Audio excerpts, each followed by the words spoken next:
The story begins with a text message exchange. Miyuki sends a message to MC, apologizing and explaining that something came up with her club activities, so she won't be able to make it to their date. MC replies that he understands, telling her not to worry and wishing her good luck with practice. The scene shifts to MC sitting alone on a train. He looks sad and disappointed as he stares at his phone. This was supposed to be a special day for him, their anniversary. As he rides the train, he begins to reflect on his relationship with Miyuki. She's his childhood friend, and he had confessed his feelings to her last Christmas. To him, Miyuki has always felt out of reach, like an idol. If they hadn't grown up together, he doubts he would have ever had the courage to talk to her, let alone date her. It has been 6 months since they became a couple, but due to MC's shy nature, they haven't even kissed yet. He had put a lot of thought and effort into planning their first proper date, and it hurts that she cancelled it so casually. Wandering through a crowded street, he eventually stops in front of a building. It's the movie theatre where they were supposed to go. His thoughts drift again, imagining the two of them sitting together in the dark theatre. He snaps out of the fantasy, blushing and feeling embarrassed for letting his imagination get ahead of him. As he looks around, he starts noticing the area he's in. Couples are everywhere, and he realizes he's accidentally wandered into the Love Hotel district. His face turns red with shock and discomfort. His thoughts spiral again, imagining himself in a hotel room with Miyuki, who sits hesitantly on the bed, nervously pulling at her clothes. The image flusters him, and he scolds himself for thinking that way. Just as he's about to head home, something stops him in his tracks. Across the street, he sees Miyuki, smiling, clinging to another man's arm. MC is frozen in place, barely able to speak her name. Miyuki finally notices him, and her expression shifts to shock. She stammers his name and asks why he's there. Overwhelmed by pain and confusion, MC rushes forward and grabs her arm. She cries out, telling him he's hurting her. Realizing what he's done, he begins to stammer an apology. Before he can say more, the blonde guy with Miyuki punches him hard in the face, knocking him to the ground. The man angrily demands to know what MC thinks he's doing. MC, still dazed, fires back that Miyuki is the one who cheated. The blonde guy smirks and accuses MC of being a stalker, then tells Miyuki to speak up as well. He continues mocking MC, saying that Miyuki is only dating him out of obligation because they're childhood friends. He adds that she finds MC boring and that his sweaty hands disgust her. MC looks at Miyuki, hoping she'll deny it, but then the guy delivers the final blow. He says Miyuki always complains about MC when they're in bed together. MC's expression crumbles into one of disbelief and heartbreak.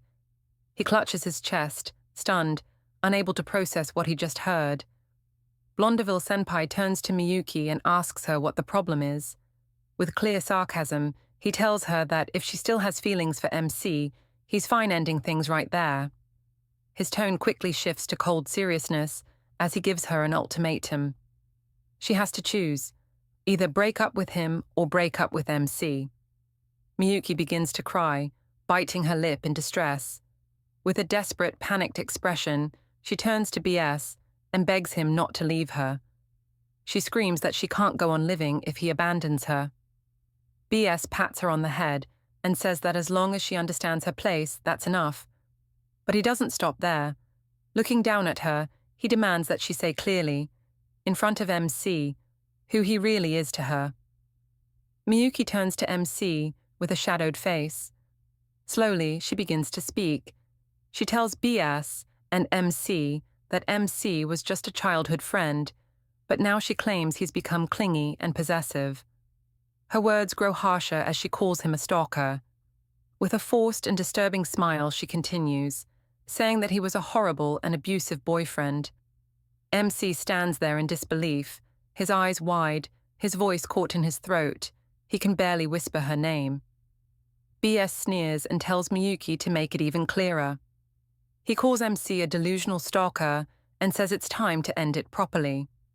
Miyuki, standing beside BS, turns to MC one last time. She apologizes, saying she can't be with him anymore.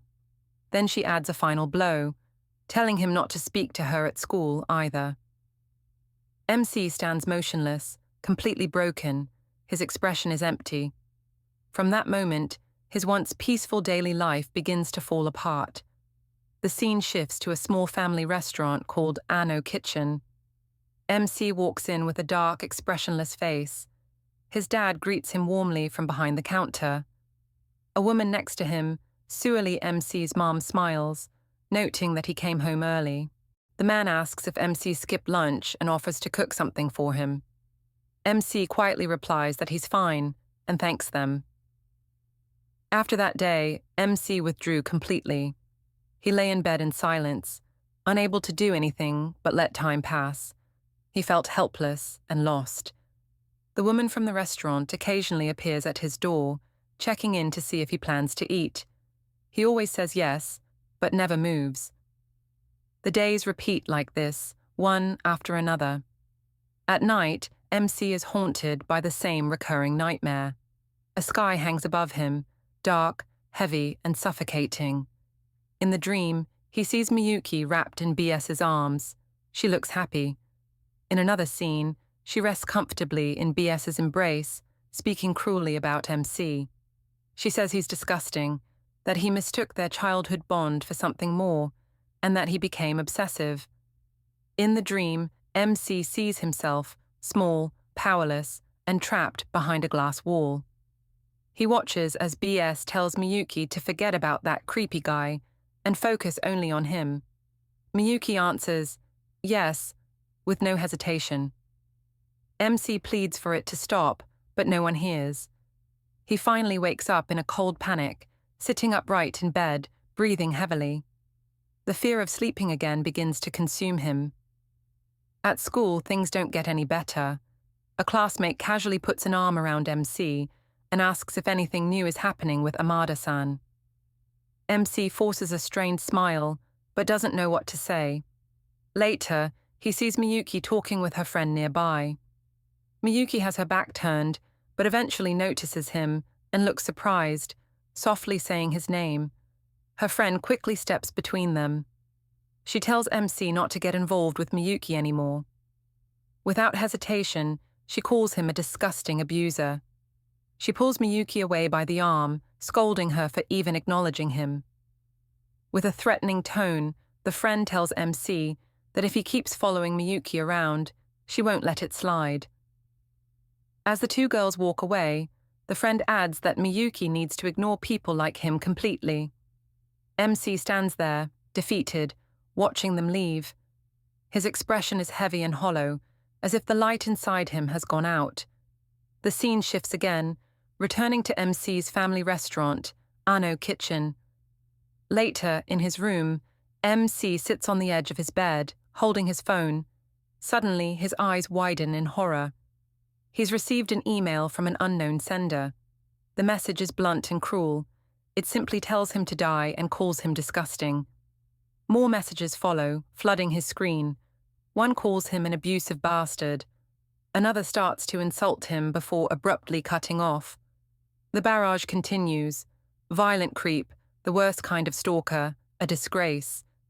His phone becomes a window into a storm of hate. MC stares at the screen, frozen. The words echo in his mind. Traitor, disgusting, never come back, you're scum, just give up. His face twisted in shock, MC whispers to himself that he did nothing to deserve this. Overwhelmed, he jumps up from bed, unable to sit still. The messages keep coming, each one sharper than the last. They tell him not to return to school and that he's no longer welcome. The next day, MC walks down the hallway toward his classroom. He pauses outside the door, hand trembling. He tells himself it's just another day, he just needs to act normal. But the moment he steps inside, the classroom falls silent. He walks quietly to his desk and sits down. Frozen, he can feel the hate in the air. Whispers spread across the room, like poison in the wind. He's disgusting. He should disappear. He's the worst. A criminal. The words blend into each other, yet all cut deep. MC thinks again that he's done nothing to deserve this. Suddenly, Miyuki's friend slams her hand onto his desk. Her voice is sharp and full of rage as she calls him a criminal. She screams that Miyuki would never lie. She even mentions that Kondo-senpai from the soccer club saw what happened and backed Miyuki's story. MC realizes how impossible it is to fight back. Two school icons have spoken, and the rest of the students believe them without question. With conviction, Miyuki's friend declares that anyone would know who to trust. Defeated, MC lowers his head. He doesn't want to hear anymore. He lays his head on the desk, lost in his thoughts. Why did it all end up like this, he wonders. Around him, the classroom slowly returns to normal. Laughter, chatter, and smiles continue, as if nothing ever happened. But MC is no longer part of that world. Later, he eats lunch alone on a bench outside. A notification pops up on his phone. Today's club meeting has been suddenly cancelled. There's no need to attend. He stares at the message for a moment. There's no one left I can trust, he thinks. Still, he decides to visit the club room. Maybe someone would still be there. Maybe he could talk to someone. From just outside the door, he hears voices. His clubmates are inside, speaking in hushed tones. One of them asks if the other made sure to lie and tell MC the meeting was cancelled. Another confirms, saying they messaged him during lunch. One adds that it's scary just to be around him. Then comes the final blow. Someone mentions MC's draft for the club. The other responds coldly. They threw it away. The reason becomes painfully clear. They mock him for trying so hard despite not having talent. Their words slice through the air. He's seriously pathetic. Tears stream down MC's face. His hands tremble. Suddenly, a thought crosses his mind. Maybe Professor Ayas is still in the classroom. Maybe he could talk to her. He walks down the hall and approaches the classroom, but stops just outside the door. Inside, he hears familiar voices. Miyuki's friend is speaking with the teacher. She tells the professor that Miyuki has seemed very worried lately. The teacher responds with surprise, saying it's rare for Miyuki to have any problems at all. She gently asks if Hyagi, Miyuki's friend, is getting involved because she's simply too kind. Miyuki quietly responds that she's fine. MC stands frozen outside the door, unseen, unheard, unable to speak. MC runs through the school hallway, his mind echoing with his teacher's encouraging words. He reaches his locker, trying to stay composed, but inside, he finds another cruel note. The message is short but threatening.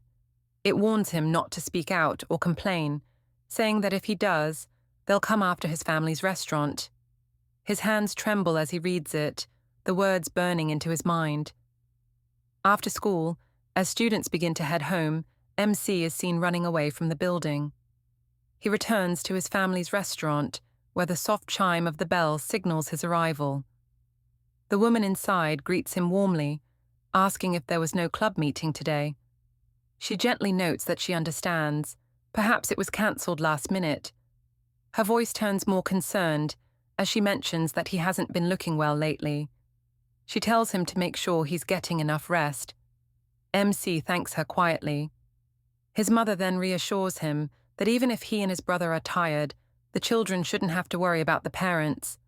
His older brother agrees, telling him to just enjoy school. That's all he needs to focus on. MC knows the truth behind their words. Ever since their father passed away, his mother has never once cried in front of them. She always kept smiling, trying to hold the family together. His brother, too, took on responsibilities to protect the shop and support them all.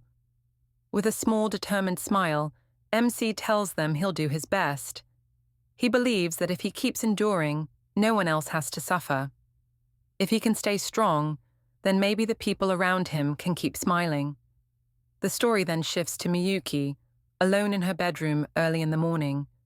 She sits on the edge of her bed, unable to sleep.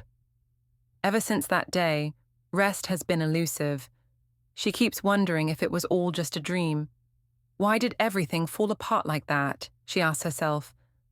She imagines a different version of that day. If BS hadn't been there, maybe she would have cried and begged MC not to break up. When she saw how brutally he was being bullied afterward, she nearly broke down too. But she holds back. She tells herself she has no right to cry. It was her decision, her weakness. Her friends had misunderstood the situation, thinking she and MC were struggling due to inexperience, and had introduced her to BS. At first she tried to refuse, but BS was the ace of the soccer team, athletic, smart, handsome. Compared to the innocent and awkward bond she shared with MC, BS seemed worldly and confident. He flirted easily, telling her any guy would fall for a cute girl like her. He joked that if he were her boyfriend, he would have tried something already, then laughed it off, pretending it was just a joke. He was always attentive, asking if she wanted another drink, offering to get it with a serious, caring expression. He told her she was attractive, and maybe MC was just intimidated by that. Slowly, her defenses wore down. In a flashback, the city lights blur behind them as BS pulls Miyuki close and kisses her. She reflects on everything, on how quickly she gave away what she had once wanted to share with MC. It hadn't taken long for BS to take everything. The memory continues. In a dim bedroom, BS smiles confidently and tells her it's fine. He says that if someone doesn't try anything with a girlfriend as attractive as Miyuki, it's his own fault. He continues to manipulate her, saying she isn't to blame. MC failed her as a man. Miyuki realizes now that she must have been the perfect target for someone like him. A part of her accepted the guilt because it was easier than facing the truth. The deeper she fell into dependence, the harder it became to turn back. BS casually suggests they go out on the 30th, since the club meeting was cancelled. Miyuki hesitates, gently reminding him that it's MC's birthday. BS reacts with irritation, glancing at his phone.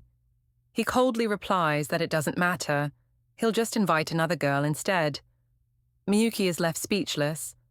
Before she can respond, BS turns the blame on her. He accuses her of always putting MC first, making her feel responsible for the distance between them. Then he tells her he's tired of chasing her. He ends it all by saying they should break up, that this way they can both be happier. Miyuki is left stunned, unable to speak. In that moment, she realizes the full extent of the mistake she made. Now, let's hear this Hokaji's inner thoughts. How she thinks about her actions, what some people might defend with, she's just a teenager, high school dumb girl. Words in the comments. Miyuki had convinced herself that MC would forgive her. Deep down, she was relying on his kindness, assuming he would understand, because he always did. That's why she chose BS. It wasn't love. It was a choice rooted in fear, in doubt, in a moment where she didn't have the strength to stand on her own. For the longest time, she believed she'd marry MC. They had shared more than 10 years of childhood and memories. She had thought he was her destined one. Part of her wanted to come clean, to confess everything to everyone, to make it right. But another part, the part driven by fear, stayed quiet. She knew she was the one who lied, who betrayed, who watched him fall apart. But she was terrified of losing everything, her image, her place, her comfort. The next day at school, MC's world had become a living nightmare. His shoes were kicked and soiled. His desk was trashed, covered with hate notes telling him to die. As he walked the halls, he could hear the whispers. A group of boys called him violent, disgusting, saying they felt sorry for poor Amada-san. 2 girls near the lockers talked casually about BS being so cool for getting rid of him. One said she didn't even want to speak to MC anymore. Then he walked into a classroom and saw the blackboard. It was covered with cruel messages, and even worse, pictures. Photos of him. A photo of his family's restaurant. A wave of dread hit him as he realized what this meant. His family, his father's shop, they were in danger too. All because of him, because of a lie. Overwhelmed by rage and helplessness, MC punched the wall with everything he had.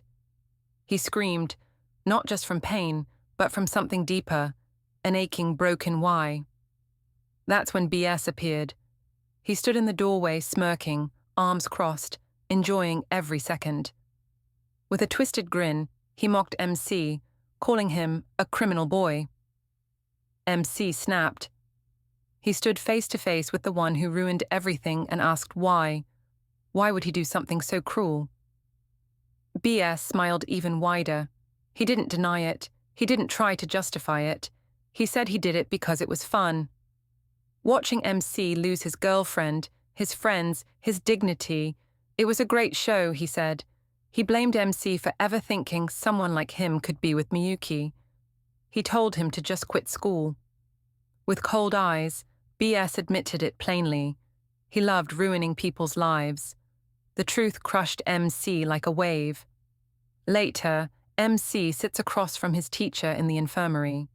His voice is quiet as he apologizes for the trouble, telling her he's fine now.